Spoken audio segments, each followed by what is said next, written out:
What's up everybody, back at it again with another Magnum Quest video, and this will be the third video, part of the mini-series regarding factions. I have them all in a playlist, clickable at the end. The series will be updating my old video if needed regarding faction ascension priority while adding in some spice, which will be the star map. I'll be sure to give my reasoning for my choices and of course mention any tips or things I've learned while playing the game to help you out and avoid making costly mistakes. Let's get it.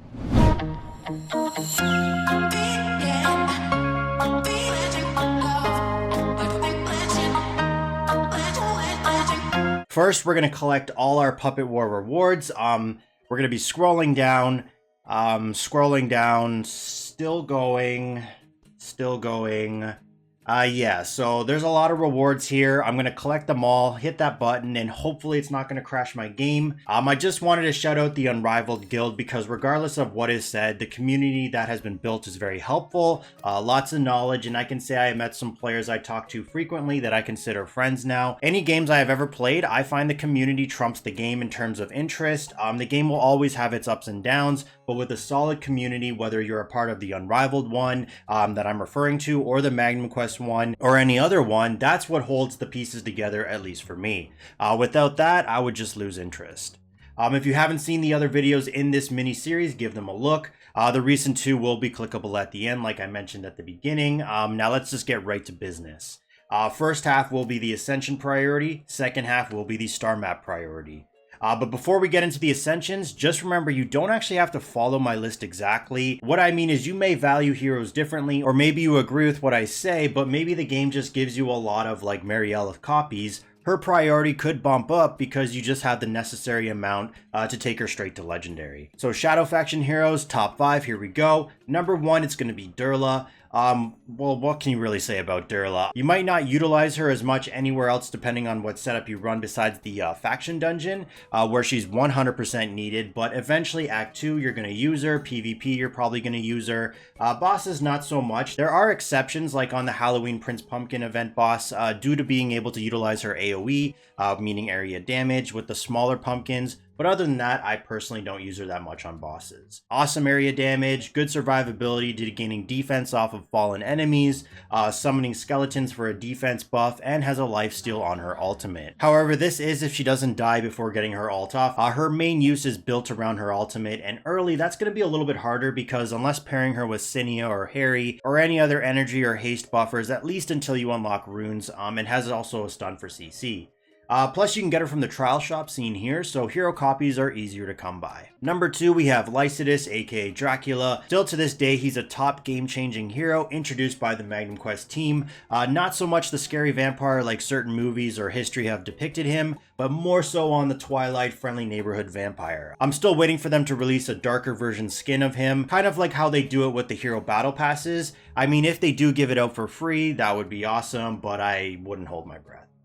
Personally, I built him damage, some go tank, but I feel he can put up some respectable DPS numbers. Two things I wanted to mention about him quickly were number 1, his ability to basically yeet one of your frontline heroes to the enemy's side while providing that said hero survivability due to the blood contract. That throw he does messes with the enemy movement, allows your backline to be safer, opens up multiple setup ideas, and works well in PvE and PvP. So what that blood contract for the hero actually does is it gives him a bunch of perks such as being able to convert damage to HP, physical damage reduction, his heals go to the blood contract hero.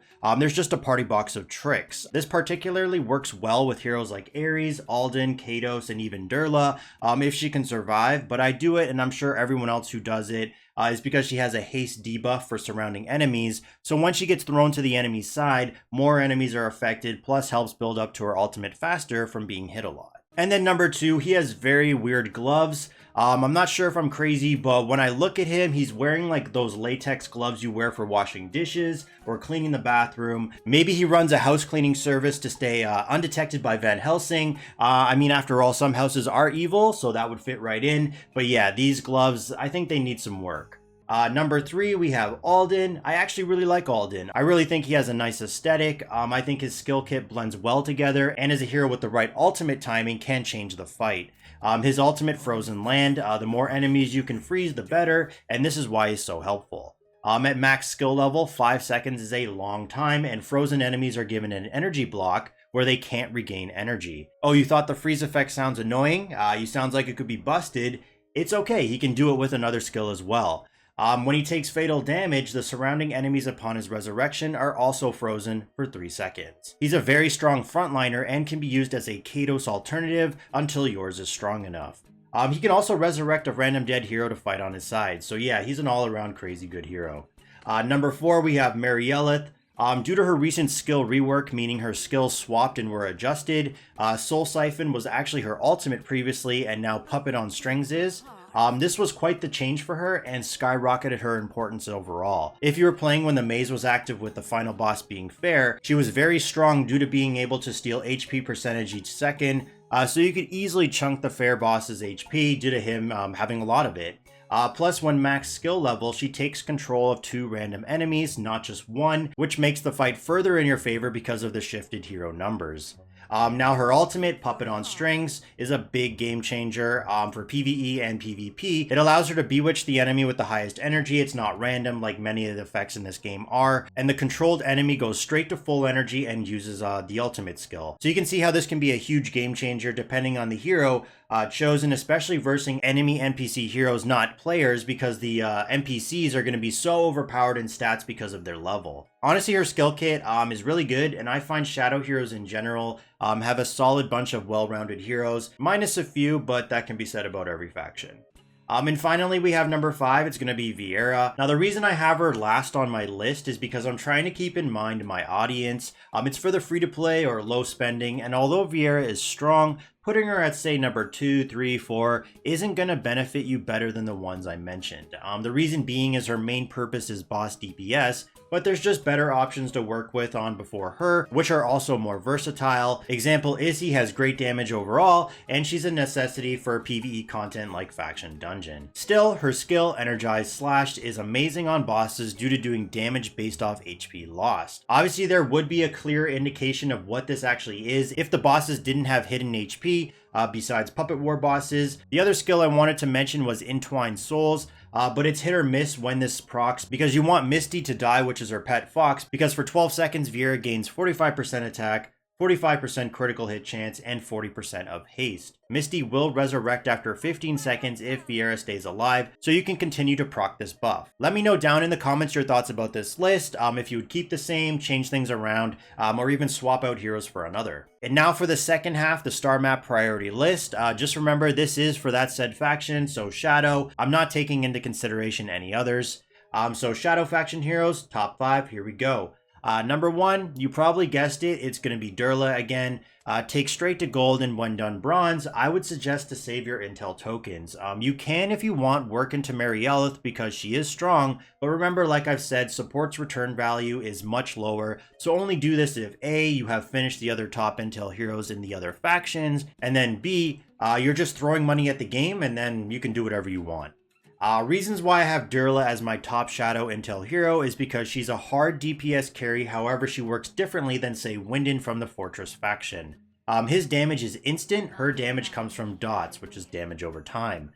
From her ultimate, so it's not instant, it takes time to build up, and it may not work fast enough compared to your hero's survivability. She will be 100% needed, as I mentioned, with investment for Shadow Dungeon progression, and will be a strong addition for specific chapter adventure setups. Key features of her star map would be for bronze tier, you have torrential attack. In my opinion, this is the most beneficial option because she already has built-in lifesteal, or leech as it's described with her ultimate, so I'd rather take something else. Torrential attack over show of strength simply because haste, increasing haste just in case you aren't familiar, improves attack speed, movement speed, and lowers the cooldown of your skills, not including the ultimate.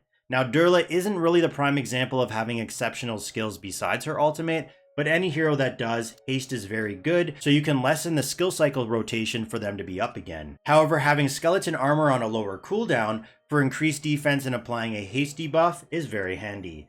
Her whole skill kit is designed to ultimate again and again and again, so the faster attack speed helps build up the energy to it. Gold tier, we have Domino Effect would be my go-to because she's all about area damage, hitting multiple enemies, so the damage dealt percentage you'll be getting will be nasty.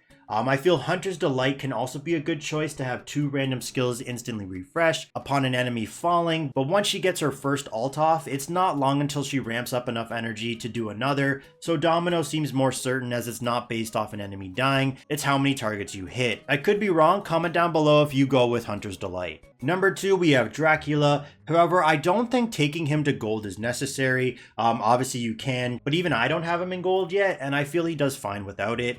I would, however, finish as bronze tier and maybe finish silver tier for added stats for either damage or survivability, depending on how you build yours. When done bronze, you can work into Alden, but I would save the strength tokens for other top heroes. Reasons why I have Dracula as my top shadow strength hero is, well, the same reasons as I said for the Ascension part of the video. He's a game-changing hero and deserves a little love to be further better. I just love how his skill Phantom of Bat provides so much variety in how you can build your setup. You can have him in the front to determine the other front hero will be launched, or have him in the back and have a 50% chance at which one does. You can throw a tank, you can throw a DPS, you can throw a support, you can throw whoever you want as he provides survivability to that said hero. Obviously some choices are better than others. I don't think anyone is throwing Ion into the enemy team, or are they? I have no idea. Key features of Star Map would be bronze tier. Now I did mention you can build him tank or DPS. I personally go with DPS, so that's why I went with Domino Effect. His ultimate is AoE and chooses the most enemy dense area, so you're always guaranteed to hit multiple targets if there is any to take advantage of that increased damage. If going tanky, you can go with Shield of Blessing, as he does heal with his skill Heart Extraction or Blood Altar ultimate. For the gold tier, if you do choose to go this far into his star map, maybe I will, I have no idea yet. I'm pretty happy with my current set of finished star mapped heroes, but looks like there is actually a couple options. Thorough Therapy, when activating a healing skill. Now what I'm curious about is, does this also include damage translated into HP? Or is this strictly only the siphoned HP? Comment down below if you know about this and you've tested. If so, that's a good one for the survivability, and if building a tanky Dracula. Show of Strength for increased damage after the ultimate, and then Hunter's Delight because I think his entire skill kit is good, so any 2 random skills worked for me. Based out of these options, I would go with Hunter's Delight, since this not only can provide more DPS, silence with his ultimate, but survivability with his healing skills, so basically it's like a win-win situation. And then number 3, we have Vieira. Now I did take mine straight to gold, but that's because, well, I'm a spender, so this really depends on how you play this game. If free-to-play or low spender, I'd personally skip her until you're done with the more important, more used agility heroes.